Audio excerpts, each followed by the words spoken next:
네, 이번 차시에 그러니까 심리검사 실시 그 챕터로 들어와서 지난 차시에 이제 심리검사를 선택할 때, 선정할 때 요점 정리를 했는데요. 심리검사 개발 과정 볼게요. 심리검사를 개발하는 과정, 간략하게 어떻게 어떤 과정을 거치는가, 개발 과정. 자, 제일 먼저 해야 될 것이 뭐냐? 내가 지능검사 하겠다, 성격검사 하겠다, 흥미검사 하겠다, 이런 것들을 생각을 하잖아요. 그러면 이 지능검사에 포함될 구성 개념이 무엇일까? 이것이 먼저 결정이 돼야 되는 거죠. 첫 번째 단계, 그것이 뭐예요? 이것은 이론적인 가설 개념의 영역을 규정하는 거예요. 가설 개념 영역을 가설 개념 영역을 규정한다라는 거. 그러니까 우리가 흥미검사도 여러 가지가 있고 성격검사도 여러 가지가 있어요. 그러니까 개발자가 내가 이 안에 예를 들어서 성격 빅5 이론은 카테리 16가지 성격 요인 검사 16개 퍼스널리티 팩터 테스트가 있어요. 이거는 카텔이 만든 검사 도구예요. 그걸 갖다가 거기서 5개의 요인을 갖다가 추출해 갖고 노만이 만든 것이 빅5 이론이잖아요. 그런 것처럼 같은 요인들을 보더라도 다 하지 않을 수 있다는 거예요. 그러니까 이게 개발자가 정확한 정의를 해놓고요. 그러니까 실제 증거를 찾기 위해서 개념 증거를 먼저 가져야겠죠. 그래서 포함시킬 거, 포함시키지 않을 거, 명확하게 규정하는데 이걸 어떻게 하냐. 내가 성격 연구를 했다, 흥미 연구를 했다, 지능 연구를 했다. 대부분 문헌 연구를 통해서 이 가설적인 개념, 이론적인 개념, 그래서 구성 개념을 결정하는 거예요. 구성 개념을 결정을 해요. 자, 나는 어떻게 5가지 요인을 하겠다. 그죠? 두 번째 단계는 그러면은 심리 검사는 우리가 개념 증거는 직접 출정 불가능하다고 했어요. 그래서 실제 증거를 만든다는 거죠. 지난번에 훌륭한 부모 어떻게 측정할 것이냐, 자녀와의 대화 시간이라든가 이렇게 실제 증거를 만든다라고 했어요. 그래서 심리 검사는 인간의 심리적 특성은 측정 가능 불가능, 직접 측정은 불가능, 간접 측정한다고 했어요. 그러니까 측정할 수 있는 문항을 만드는 것이 문항을 만드는 거예요. 문항 표집. 얼만큼 만들 것인가, 영역별로 5개 여행 5개 동일하게 신문지식 만들 것인가, 그래도 상관없지만 항상 동일한 문항수를 만드는 건 아니죠. 내가 언급한 영역을 갖다 측정할 문항을 만드는데 이건 어떻게 구성 개념을 제대로 반영할 수 있는 그 행동 특성을 제대로 반영할 수 있는 그런 것들을 만들어야겠죠. 만들 수 있는 만큼 만드는 것이 좋습니다. 그죠? 뭐 탐색적 조사를 하든가 아니면은 질문지 조사 기법 등을 통해서 만드는데 문항을 만들었어요. 중요한 건 문항을 만들었는데 어떻게 바로 표준화 못 하잖아요. 이 심리검사가 직접 측정하면 측정 도구가 직접 측정하면 여기서도 저기서도 몸무게 측정하듯이 저울 만들면 간편한데 심리검사는 그렇지가 않잖아요. 그러니까 세 번째 단계는 뭐냐면 이것이 정말 신뢰로운지 타당한지를 검증해 보고 싶죠. 그러니까 사전 검사를 하는 거죠. 사전 검사. 파일럿 테스트 하는 거예요. 사전검사. 그러니까 문항 표집을 통해 확정된 문항이 있어요. 이것을 사전검사 실시하는데 이것이 문항의 설명이나 지시가 명확하지 않은지, 그래서 제대로 측정하지 못하는지, 혹은 변별도는 어떤지, 난이도는 어떤지 이런 것들도 고려해 볼 수가 있겠죠. 그래서 사전검사를 통해서 문항을 한번 걸르는 거예요. 그러면은 그 다음에는 네 번째 단계는 문항을 걸렀다는 것만 측정 도구를 심리 검사를 이쁘게 단장하는 건 측정 도구에 세련하는, 측정에 세련화, 측정 도구에 세련화. 교재 쓴 대로만 써드릴게요. 측정에 세련화. 측정이라는 거 측정 도구예요.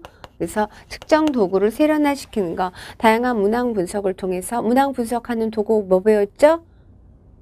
문항 혼란도, 문항 변별도, 오답의 매력도. 그러니까 그런 것들 통해서 전체적인 상관관계를 보거나 내적 합주도를 고려해서 측정 도구를 세련화시키는 것이에요. 그러고 나면은 이제 본 검사를 실시를 하게 되겠죠. 본 검사에서 자료를 수집한다, 데이터를 수집하는 거예요. 본 검사하고 자료 수집한다는 거는 데이터를 수집하는 거예요. 그러니까는 여기서 문항들을 이제 수정하는 거, 첨가하거나 아니면 삭제하거나 해서 적절하게 제대로 이쁘게 된 문항들을 구성했어요. 그래서 표본을 대상, 새로운 표본, 여기 사전검사는 약 100명 정도 내외, 100명 내외 정도한테 실시를 해보는 거예요. 근데 여기서는 우리가 모집단에서 표본을 추출하죠. 새로운 표본을 통해서 이제 심리검사를 실시해 보는 거예요. 그러면 거기서 자료를 데이터를 얻고 그 다음에 하는 것은 뭐냐, 심리검사에 중요한 것은 뭐예요? 표준화 시키려면 신뢰도도 높아야 되고 타당도도 높아야 되겠죠. 그래서 신뢰도와 타당도를 평가하는 거예요. 신뢰도와 타당도를 평가하는데 이것도 새로운 표본을 만들어 신뢰도 타당도를 검증을 하고요. 그 다음에 마지막 단계, 물론 이제 마지막 단계 어떻게 해요? 심리검사는 어떤 참조? 규준 참조.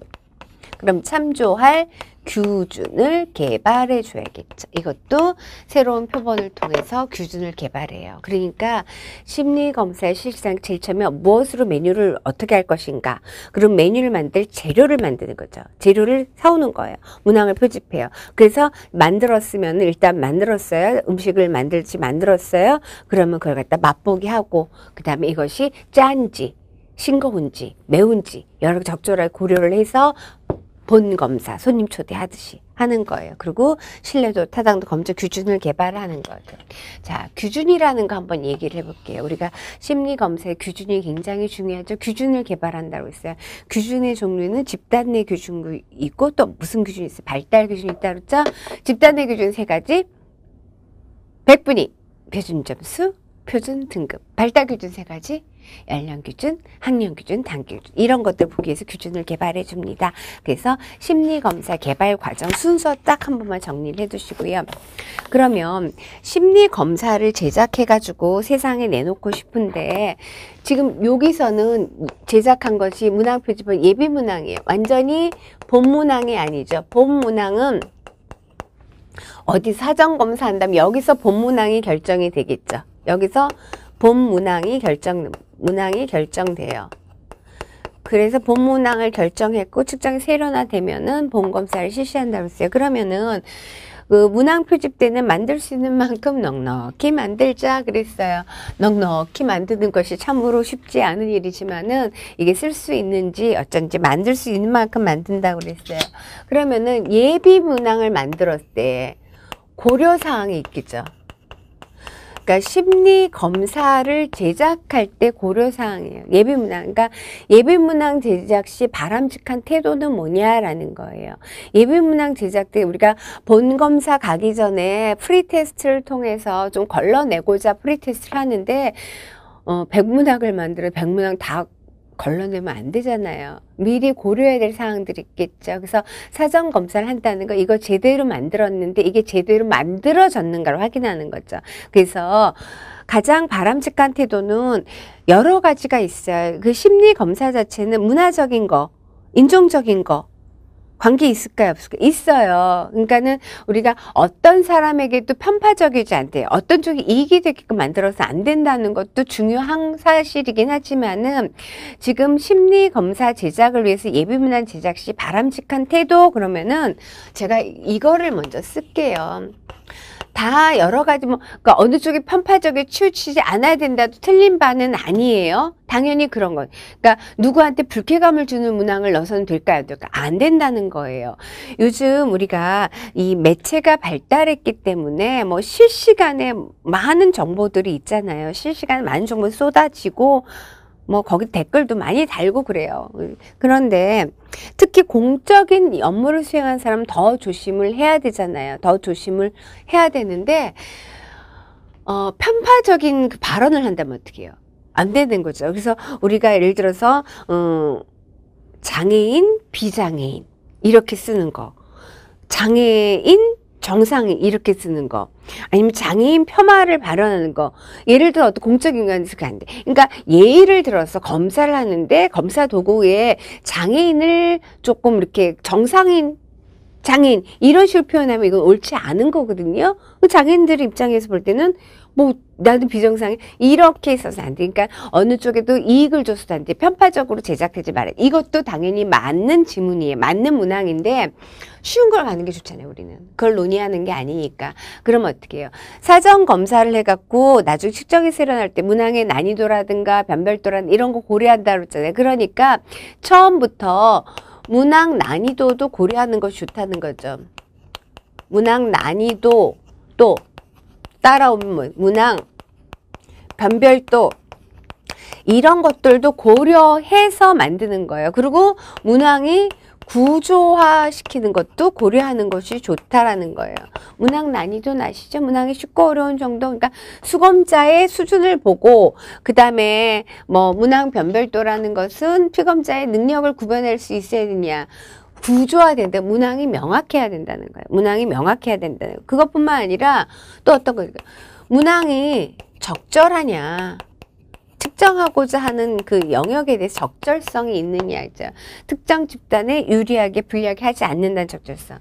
그 다음에 남의 거 그대로 뺏겨 오면 안 되잖아요. 참신하냐. 이런 것들도 고려해야 된다는 거죠. 문항이 참신한다는 건 기존에 있던 검사 문항은 차별화돼야 되고 남의 거 뽑아갖고서 내 검사다 이렇게 만들 수는 없잖아요. 그래서 심리 검사를 제작할 때 예비 문항 제작할 때 고려사항은 뭐냐? 이런 것들 쉽죠?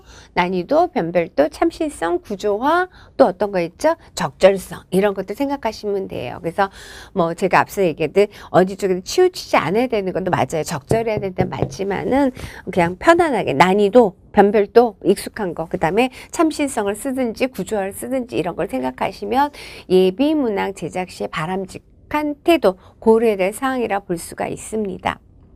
자, 전반적으로 심리검사의 윤리사항적 사항들. 그러면은 심리검사를 실시할 때뿐만 아니라 전반적인 윤리적인 고려사항 볼게요.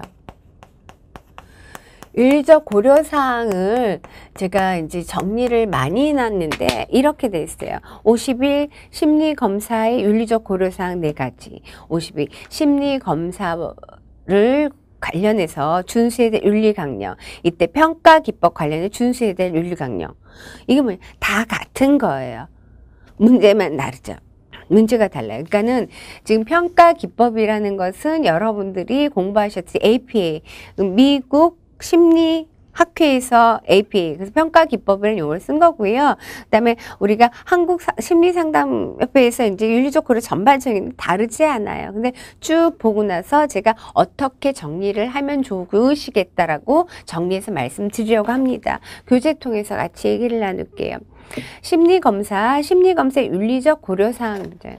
일단은 차례대로 그냥 갈 거예요. 내담자의 사생활을 보호해야 되죠. 비밀 보호를 하는 것을 원칙으로 해야 돼요. 검사 결과에 대해서. 근데 상담에서는 사생활 보호, 비밀 보호하는데 예외사항이 있어요, 없어요? 예외사항이 있죠. 어떨 때? 자신이나 타인의 해를 끼칠 상담에서 비밀보호 같은 심리 자신이나 타인의 해를 끼칠 가능성이 노출되었을 때나 아동학대 성범죄에 관련된 거 법원에서 요구시 그다음 미성년자 법적 보호자 요구시 이런 것들은 상담에서의 비밀보호 예외사항이 되죠. 사생활은 보호되지만 그런 건 예외적인 상황이에요. 그 다음에 두 번째 있죠. 검사 내용, 문항에 자극될 수검 대상에게 미리 알려줘서는 안 된다는 거예요.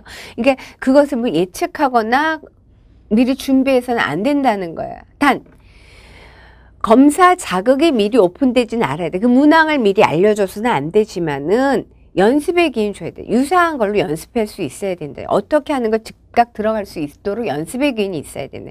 그러기에만 측정이 조금 더 정확하게 될 수 있다.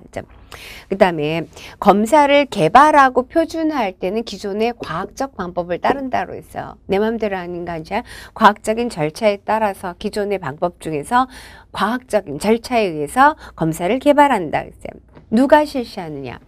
우리가 심리검사를 실시하고 해석하는 그러니까 심리검사 관련 윤리강령 보면 아무나 하는 것이 아니라 그렇다 법적인 제재를 받는 건 절대 아니죠. 적절한 훈련이나 교수 부호 감독을 받지 않는 사람이 심리검사를 실시하는 것을 권고하지 않아요. 다시 말하면 적절한 훈련이나 교수 부호 감독을 받은 사람이 심리검사를 실시한다. 그 다음에 검사를 실시할 때 만났어요? 피검사 실시하는데 이 검사의 목적과 기법에 대해서 충분히 피검자가 설명받을 권리가 있다는 걸 생각해야 돼요. 다른 표현으로는 피검자한테 검사의 기법과 목적을 충분히 설명해야 된다는 거죠. 자, 그 다음 채점 해석할 거예요. 우리 채점에서 유의사항, 해석에서 유의사항, 그 안에 그 단계에 해당하는 쓰는 거지만 이건 전반적인 다 들어가는 거라고 했어요. 자, 채점을 해요. 객관적 검사는 채점은 컴퓨터가 할 것이고 해석은 같이 이제 그 결과지를 갖고서는 이제 어떤 적절한 그 해석적인 설명을 해줘야 되는 거죠. 근데 채점과 해석 과정에서 그냥 그 글을 그대로 읽는 것이 검사자가 할 역할이 아니잖아요. 그러니까는 적절한 해석을 해줘야 되는데 이 해석의 과정, 프로그램이 타당돼 가는 적절한 증거를 갖추는 것이 중요하다는 거죠. 알고 있어야 된다는 것. 그 다음에 평가 결과 해석을 갖다 오용하지 않도록. 그리고 왜냐면 이것을 검사는 검사일 뿐이에요. 오용해서는 안 돼요. 그래서 평가 환경이 부적절할 수가 있고요. 환경이 부적절해서 영향을 받을 수도 있고요. 아니면은 이 규준이 부적절하게 개발될 수도 있어요. 그래서 평가 환경이나 수검자의 규준의 부적절성으로 인해서 결국 신뢰도나 타당도가 제한될 수도 있어요. 이런 것 등을 언급해 주는 거죠. 검사는 검사. 이게 절대적인 것이 아니라는 것을 언급해 줄 필요가 있습니다.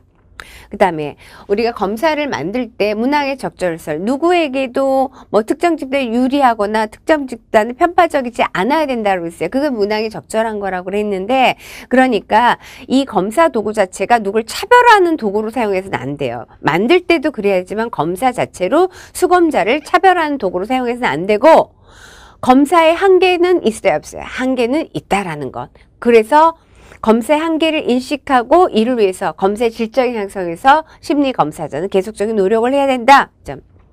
자, 검사의 목적과 기법에 대해서 정확하게 설명해주고 충분히 설명해주고 거기에 대한 동의를 받아야 된다. 만약 이걸 제안할 때는 뭐 이렇게 또 사전에 어떤 문서로 또 다른 동의를 받아야겠죠. 이것이 심리검사의 윤리적 고려사항인데, 그렇다면 52로 가게 되면요, 심리검사 관련 준수해야 될 윤리적 강령이 있어요. 윤리강령. 이중 평가 기법 관련된 거는 역시 평가 기법이란 말 자체는 뭐예요? APA에서 그렇게 썼지만은 심리검사에서 전반적인 심리검사를 실시하고 만들고 실시하고 해석할 때 그걸 갖다 평가 기법이라는 거예요. 끝부분에 평가만 얘기하는 것이 아니라 그 윤리강령 3가지, 어떤 때 4가지, 어떤 때 5가지, 어떤 때 3가지 있죠. 그러면 다시 한번 계속 반복적으로 하는 거예요. 노트 정리는 이걸 다 할 필요 없어요. 몇 가지 제가 나중에 이렇게 하라고 말씀드릴 거예요. 자, 첫 번째, 의뢰인이 평가 기법의 목적과 본성을 내가 이해받을 수 있는 언어로 충분히 설명받을 권리가 있다. 자, 의뢰인에게 평가의 목적, 방법 이거에 대해 충분히 설명하여야 한다. 그렇게 쓰시면 돼요. 그러니까는 이를 제안할 때는 문서로 동의를 받는다라고 했죠. 그 다음에 평가 기법을 개발할 때는, 표준할 때는 기존의 과학적인 방법을 따른다. 평가 결과를 보고할 때 평가 환경이나 수검자를 위한 기준의 부적절성을 위한 신뢰도와 타당도에 관한 모든 제한점을 지적한다. 그리고 그 결과 해석을 오용하지 않도록, 다른 사람들이 오용하지 않도록 노력한다. 평가 결과는 시대에 뒤떨어진 것일 수도 있다. 그러니까 평가 결과가 시대에 뒤떨어질 수 있다라는 거, 그걸 인식하고 오용하지 않도록, 측정을 오용하지 않도록 노력하고, 누가 하냐? 적절한 훈련이나 교습, 후원이나 감독을 받지 않은 사람이 심리검사를 이 검사 기법을 이용하는 것을 권장하지 않는다, 주장하지 않는다. 다시 말하면 앞서 적절한 훈련이나 교습, 후원, 감독을 받은 사람이 심리검사를 실시한다. 이렇게 간단하게 쓰시는 거예요. 그래서 거기 보시면은 제가 참조로 한국 심리학회 그 검사 사용 규정이라든가 APA, 미국 심리학회 검사 윤리 강령을 써놨는데 같은 내용이에요. 거기서 이제 그러면은 여기서 이제 넘어오시면은 평가 과정의 윤리사항이 있어요. 전반적으로. 여기서 우리가 심리검사 전반적으로 지자체 제작부터 실시, 평가, 해석, 채점, 평가 과정의 윤리사항. 평가 과정의 윤리사항과 해석 과정 윤리사항의 생각을 해보면요. 전반적인 윤리 사항이 다 들어가 있는데 이 평가 부분에 관한 거죠. 만들 때가 아니라 평가할 때. 그러면 이제 평가는 내담자랑 같이 평가를 할 수도 있고요. 검사자가 따로 먼저 평가해 볼 수도 있어요. 해석은 반드시 누구한테? 내담자와 같이 하는 거죠. 그래서 그 차이점이 있어요. 그러니까는 평가 과정 윤리성은 뭐냐? 이 평가는 평가라는 게 검사가 절대적인 건 아니죠. 그래서 검사 결과가 결정적이고 획일적이고 절대적인 걸 해석해서는 아니 된다. 또 검사 결과에 너무 의존해서는 안 된다. 검사는 특정 한계, 특정 범위 내에서 사용해야 된다. 그 다음에 일방적으로 해석하기보다는 피검자도 같이 자신의 진로를 결정하도록 평가 과정에 도와줘야겠죠. 그 다음에 뭐 5번 평가를 해서 피검자에게 직업 선택에 대한 동기부여하고 용기 주는 것도 중요하고요. 평가 결과하고 내가 그 피검자가 생각한 일치하지 않을 때 어떻게 할 것인가. 그럴 때 어느 한쪽도 강요해서는 안 된다. 어느 한쪽도 부정해야 된다. 모든 것이 다 중요하다라는 거예요. 이런 걸 생각하는 거예요. 그 평가 과정에서 그런데 그것보다 못지않게 중요한 건 해석할 때 어떨까요? 해석은 누구한테? 해석 과정에서 해석은 누구한테? 내담자한테 하는 거예요. 내담자가 알아먹게 하는 거 중요하죠. 잘난 척하지 말고 내담자한테 알아먹게. 그래서 이것이 더 중요해요. 자, 해석할 때, 설명할 때 내담자의 반응을 살펴야 되는데 왜 살펴야 돼요? 알아듣고 있는지 봐야 되는 거죠. 첫 번째 해석에 대한 내담자의 반응을 고려하자 그랬어요. 해석에는 평가 과정에선 내가 혼자 평가해 볼 수도 있어. 검사자가 혼자 평가해 볼 수 있지만 해석은 반드시 내담자가 참여해야 되죠. 내담자가 이해해야 돼요. 그러니까 해석 과정에서 내담자가 적극적으로 관여하게 되는데 이거를 갖다가 설명할 때 내담자가 잘 이해하고 있니 단계별로 결과를 도식하면 내담자의 이해도를 살피면서 해석하는 것이 중요합니다. 그러니까 해석할 때 내담자의 반응을 고려하자. 두 번째, 반응을 고려하는데 어떻게? 알아먹기 쉬운 용어로 쓰자. 그래서 다시 얘기하면 검사 결과에 대해서 이해하기 쉬운 언어를 사용하자. 그랬어요. 어려운 용어, 전문 용어로 쓰는 것, 전문 용어 얘기해줘 풀어줘야겠죠. 그것이 어떤 의미인지. 자, 그 다음에 점수 범위를 고려한다는 거 저랑 1차 공부하신 분들은 점수 범위를 고려한다는 거 이거 굉장히 중요한 문제예요. 우리가 직업상담 시험에서 중요한 게 우리 검사를 많이 이제 접하게 되겠지요. 근데 일반 점수 범위를 고려한다는 우리가 관찰 점수라는 것과 진 점수라는 게 있잖아요. 관찰 점수와 진 점수의 차이가 없을 측정 오차가 없는 거죠. 근데 관찰 점수는 항상 진 점수가 나오는 건 아니죠. 그럼 관찰 점수가 나온다라는 것은 관찰된 점수라는 거, 몇 점 맞았니 원점수, 관찰된 점수라는 것은 진 점수의 범위대에서 관찰 점수가 나오는 거죠. 그러니까는 예를 들어 관찰 점수 95가 나왔다 어떤 것도 그러면 이거 90에서 100 사이에서 이 점수가 나온다고 생각하는 범위로 해석한다고 했어요. 한 지점, 95 딱 한 지점이 아니라 관찰 점수라는 것은 내담자의 진 점수가 있을 이 범위에서 그 안에서 나온다는 거예요. 그러니까는 어떤 지점으로 해석하는 것이 아니라 딱 95점입니다. 이건 어떻고 이런 것이 아니라 어떠한 범위, 수준으로 해석해야 된다는 거 아시죠? 그래서 지금 123 딱 이렇게 하는 게 아니라 그 수준으로 해석한다는 거예요. 그래서 그 내담자의 점수 범위 고려 점수는 정확하지 않지만 진 점수에 걸쳐 있는 범위 내에서 관찰 점수가 나온다는 거죠. 한 지점이 아니라 범위로. 그죠? 그리고 검사자가 검사 결과를 어떻게 중립적으로 생각해야 돼. 상담자는 중립성 굉장히 중요하죠. 그래서 내담자의 중립적인 것, 내담자에 대한 그 검사 결과를 주관적인 해석을 해서는 안 돼요. 주관적 판단하지 말아야 되고 중립적으로 객관성을 갖고 중립적으로 해석을 해야 하나 내담자가 우리가 아무래도 내담자한테 충분히 그걸 설명을 했을 거예요. 이 검사가 절대적이지 않다라는 거 목적, 기법, 제한점 이런 걸 설명을 했지만은 그럼에도 불구하고 낮거나 위협적인 점수에 내담자가 방어가 생긴다는 거예요. 받아들이기 어렵다는 거. 그러면은 그때는 조금 더 해석을 충분히 해서 내담자의 방어를 최소화하려는 노력이 필요하다라는 거. 그리고 또 검사를 해석할 때, 검사를 실시할 때도 검사의 목적, 용도를 명확히 해주는 것이 중요하지만은 검사를 해석할 때도 이 검사의 목적, 용도를 명확하게 하고 여기서 측정한 것은 무엇이고 측정되지 못한 것은 무엇이고 이런 것들 하는 게 좋아요. 그것도 해석은 또 누가 해요? 역시 유자격자가 해석을 하겠죠. 그 다음에 검사 결과를 하나 갖고 이 해석 검사 결과 하나만 갖고 내담자를 평가해서 하는데 다른 자료 함께 고려해서 결론을 내리고 해석시도 유의점은 이 검사 결과를 갖고 내담자를 낙인해서도 안 되고 검사 결과를 악용해서도 안 돼요. 자기 충족 예언을 사용했을 때 규준에 따라서 해석하는 것도 굉장히 중요합니다. 그것이 해석시 유의점이에요. 근데 이러한 것들이 있어요. 심리검사 전반적인 윤리사항의 평가과정, 해석과정이 있었는데 그건 어렵지 않아요. 그런데 이제 다음 차시에는 누가 해석과정에서 이런 것을 제시했느냐. 뭐 틴즐리와 블래들리 해석 단계는 뭐냐? 그러면 그건 우리가 정리해서 알아둘 필요가 있죠.